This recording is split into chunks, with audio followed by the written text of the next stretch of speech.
speak every day this week, so only a select crowd, so respect for showing up. I know you talked about it earlier, but just the situation with Zach and just that he's going to be out and kind of what do you do moving forward there? Yeah, it's I mean, really, it's just pretty sure it's ACL. Maybe we're figuring out what kind of the extent of the injury is, and we'll, get all the details on when he's going to get it fixed and all that. But, you just feel for the guy, for the person. Just this guy's just a absolute stud. So, but he's around and he's in good spirits, and we got his back. What have you thought of Ken's season to this point? Over 1,000 yards, played in every game. Yeah, I think Ken's done a heck of a job. I mean, I think you've seen the results in the past X amount of weeks now of the result of, like, we always use a term, but really like stacking all those reps. I thought this is the most decisive he's ran up to this point, and as expected, you just keep getting better and keep finding ways to improve, and especially in the run game, and he's done a great job. You said the most decisive he's ran. I mean, in that last game or just the last? Yeah, this past game, I felt that was a heck of a performance. He had the one run, I think it was maybe third quarter, where like the whole offense basically pushed him in at 5 yards. Right. Guessing that's a play you like and you highlight. Yeah, we showed that one today. Yeah, that was awesome. Just every yard matters, So guys are fired up to watch that one. Billis and Cam, what have you kind of seen out of them? Yeah, well, that's part of the reason we brought him here. Is just to provide great running back depth. Both are really good players in their own right, and they got a great opportunity in front of them. So you hate it to be under these circumstances, but it is what it is. We got to move forward. So they'll be ready to go. Zach's pass protection is one of his kind of really high traits. What have you seen out of those other guys kind of behind him, how they kind of stack up in that situation? How That's something we depend on with Zach, and other guys are definitely capable of doing it as well. But just Zach is, he's really just been excellent at it. So that's why he's gotten the majority of those reps. You see George Helani as someone who could potentially come back and help out? George is an option. Yeah. We'll see how it goes this week. Is he physically ready to go? I think we'll just let it play out this week on how everything goes, but probably hear from that over the next few days. Right. Justin Outen obviously stepped into the running back room when Kennedy left, and curious your thoughts on the impact he's had in helping evolve that running game. Yeah, J.O.'s done a great job with those guys. Taking over that room. Helping his role and how we game plan, and then what he's done with helping out with the offensive line as well. And he's our eat guy. I mean, kind of all hands on deck in kind of all the different ways, which from my perspective is something I really appreciate. It's just whatever you kind of dig into, just kind of make that area sweet. Take it to the next level. And he definitely has that mindset and has great presentations for the players. I know our running back room has really enjoyed working with him. So. Yeah, definitely shout out to J.O. He's done a great job. Hey, Mike, this morning, I wonder if you clarify something for me. You said this morning if you're getting blocked, you're not doing your 1.9%. Yeah, 1.09. I'm sorry, 1.09. Yeah, times 11 is what, 12? Hold on. 12 is more. Okay. And then you did, to drill down a little bit, you talked about your area of influence in the run game, in stopping the run game. Yeah, it's just... I mean, you're going to get blocked, but if you stay blocked, that's really not holding up your end of the bargain. So, we have to get off blocks and we got to get to the ball, and I know it's nerdy and dorky, but it's you got to do your job and then some. You have to defeat guys in front of you, and then you got to get to the ball. So, if you want to make it feel like 12 guys out there, you can't just be can't be average. I'm sorry, what was the second part of the question? That was it. Okay.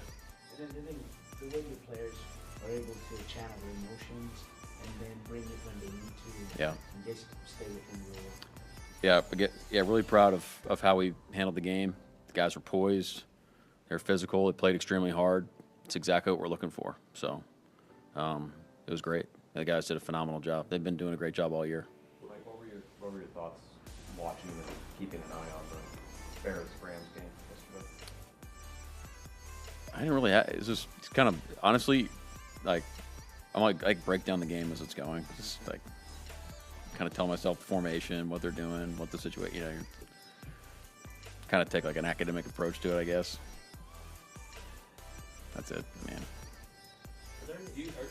Looked cold. Like all games? Like can you just sit and watch a game as a fan? I mean, I always try to guess the play. I try to pull a Tony Romo and try to guess all the plays, you know. Sometimes I'm right. Are there any benefits when you're watching an opponent play a different team, like who they're playing in terms of the coordinator and how they're attacking in terms of what you can learn versus just general tape? Well, yeah, you're always watching plays through the lens of, you know, what that other team is kind of known for doing and what their stuff is, you know, and so that includes the coordinator and how they build stuff. So that's always part of, you know, how the thinking. It's not necessarily in the breakdown, but you kind of know, you know, what other defenses do. So that gives you a clue to what that offense might be doing. So yeah, it's not like offenses nowadays are so good. It's just like they're not going to just run. Again, they're not just going to like pull plays out of thin air. It's all for. So if you go in thinking like every play is for a reason, you can start to kind of string together some logic. Going all the way back to training camp, we'd see, you know, offensive, defensive linemen help each other out, give each other tips. And then we hear from Leo Saturday night that he says he credits that sack to what he heard from Gray's Abel. Like, what did that tell you just kind of about the connection this whole team has? Yeah, it's an awesome story. I mean, I just heard about it this morning, and I mean, what a great microcosm of what I feel like our team has gotten to this point. You know, it's really symbolic of you know, those relationships that we've built. You know, and then like I said this morning, for Leo to be like have the humility to actually, you know, to seek out that type of advice and realize and take it from a rookie, you know, kind of just initially to the kind of the like layman's perspective, it's like, why would he do that? But you kind of start to dig in and you realize that those guys have been working together for a long time, and they've developed a cool relationship. So I think it's really, really, really cool. When you looked at the film, just what's the outlook from the defensive performance on Saturday against 49ers? Our effort was tremendous. The guys are playing really hard. They're really convicted. You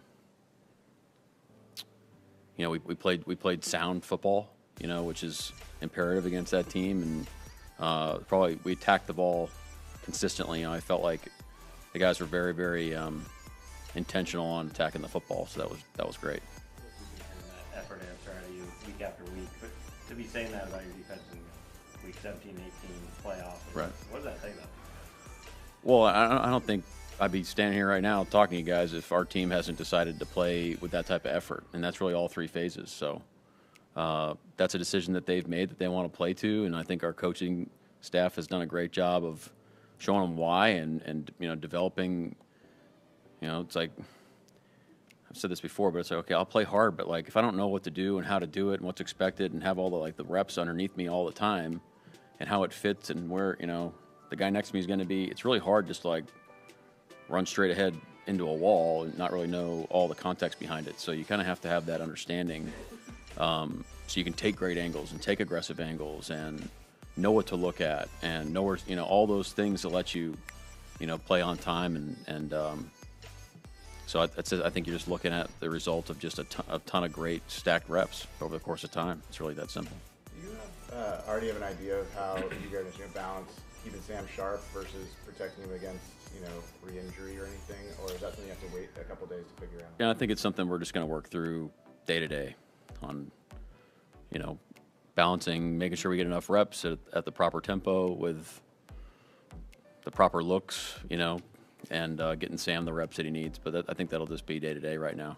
Going back to Saturday, when you see him take that sack early, come back the next play and rip that out to Cooper, does that kind of tell you that he had everything he needed that day to kind of be able to? Yeah, that was a great see. I was nervous him going down there, you know, I mean him taking off, but yeah, and then he ripped the 7 cut to Coop. That was awesome. So at that point, I think I exhaled a little bit.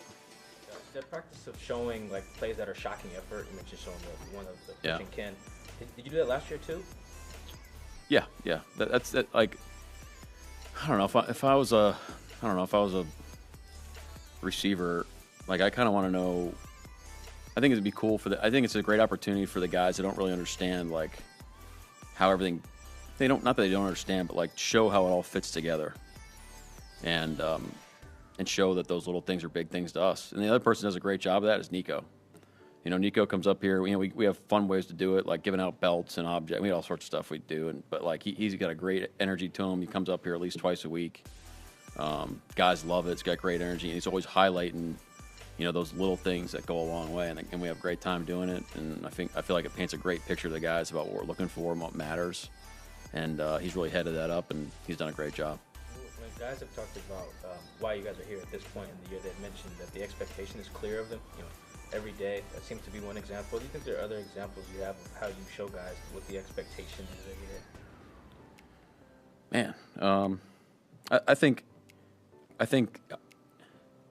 you got to, like, if you say it's going to be about intent, then I think you have to back it up. And that's not just me. That's like our coaches and our and like the vets on the team, by like, hey, look, if you come up and you're prepared and you have a great attitude and you get after it and you go practice and go let it rip like we say all the time, you know, you have to see like, okay, like I'm not going to get killed for doing something, but for making a mistake, you know. So that way we can have that intent all those times. And to me, it's a coach's responsibility to make sure we make the most out of those reps by how we design things, how we coach it up, you know, how we improve from rep to rep.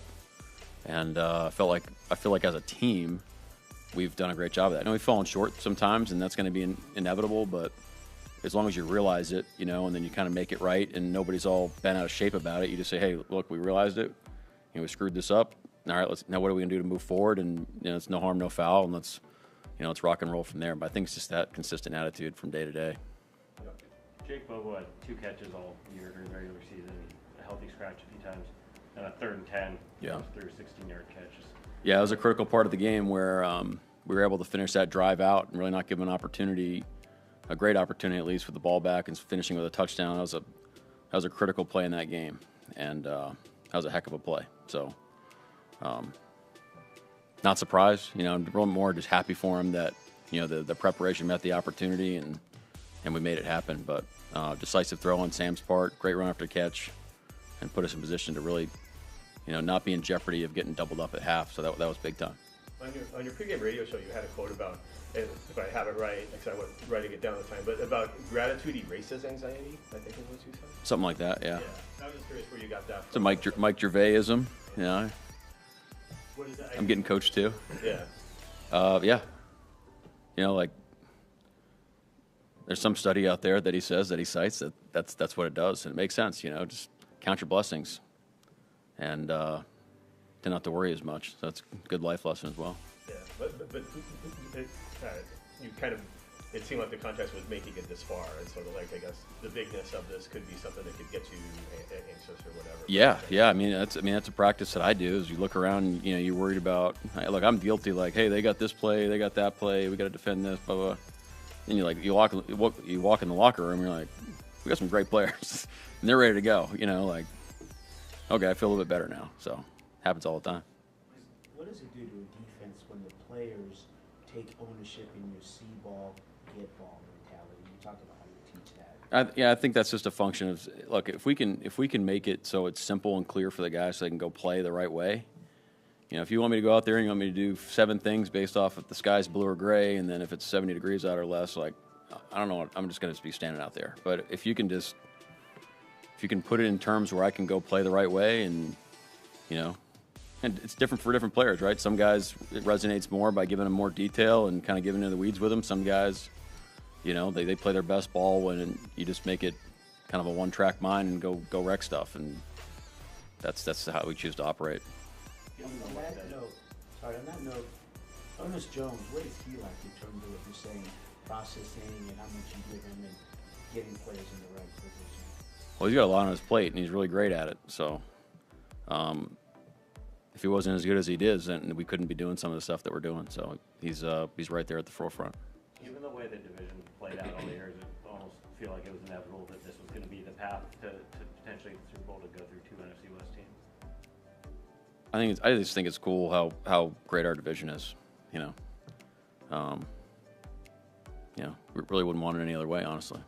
Zach, among other things, was really effective in like short yardage goal line situations. Right. How beneficial is it to have the tush push to lean on? That's a great point. Yeah, I haven't really thought about it like that, but that's going to be something we continue to lean on. And then, you know, these other guys will be good in some of those situations as well. How big was the blocking of the tight end, particularly? I think Eric Sauber had quite a few notable ones. Yeah. To kind of be a part of what you guys were able to do on the ground. Yeah, Sabi had a great game. AJ had a great game. I'll tell you what, our receivers, you know, they continue to block really well on the perimeter. Takes all 11 to get the run game going. You know, it's not just running backs, not just the line. It's even the quarterback, making sure you're on the right plays, making sure you're carrying out your fakes. I mean, it's all connected. So a lot of times those tight ends are at the point of attack to get the play started, and they've been able to do that. And what did you think about Amari tackle when he jumped in there? Yeah, did a great job. The guys were fired up about him. Again, there's a great play on one of K9's touchdown runs, and there's some other really good ones there as well. So, yeah, he should be proud of himself. Ken, do you expect Josh Jones to be able to come back to practice this week? And did anyone else other than Charles and Zach come out with any? Yeah, there's some things we're working through right now in terms of guys being kind of banged up. So we'll kind of play that day by day. And Josh is a candidate to come back this week. So, but it's just like we got to see how it is on Wednesday.